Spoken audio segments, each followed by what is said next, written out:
ఈరోజు friendship day అంట. మనకి ఎంతమంది స్నేహితులు ఉన్నారనేది కాదు ముఖ్యం. 100 మంది ఉన్నారా, 200 మంది ఉన్నారా, నీకు ఎంతమంది ఫ్రెండ్స్, నీకు ఎంతమంది స్నేహితులు ఉన్నారని కాదు. మనల్ని సరి అయిన మార్గంలో నడిపించేవాడే మనకు నిజమైన స్నేహితుడు. మనకు చక్కని ఆలోచన చెప్పేవాడే నిజమైన స్నేహితుడు.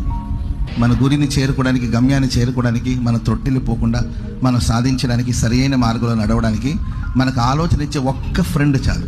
చాలామంది సర్వనాశనం అయిపోవడానికి కారణం కూడా స్నేహితులే. చాలామంది తాగుబోతులు అయిపోవడానికి కారణం కూడా స్నేహితులే. స్మోకింగ్ నేర్చుకోవడానికి నేర్పేది కూడా స్నేహితులే. ప్రేమలో పడేటట్లు ప్రోత్సహించే కూడా స్నేహితులే.